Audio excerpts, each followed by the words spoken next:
కూటమి ప్రభుత్వంలో ఆ సంఘానికి నీళ్లు ఆపినటువంటి విషయం కూడా బయటకు వచ్చింది ఒక 2 నెలల క్రితం.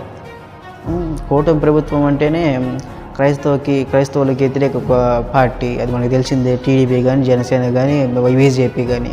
క్రైస్తవులకు వ్యతిరేక పార్టీలు ఏదైనా ఉన్నాయంటే ఈ మూడు పార్టీలు కూటమిలో గెలిచాయి.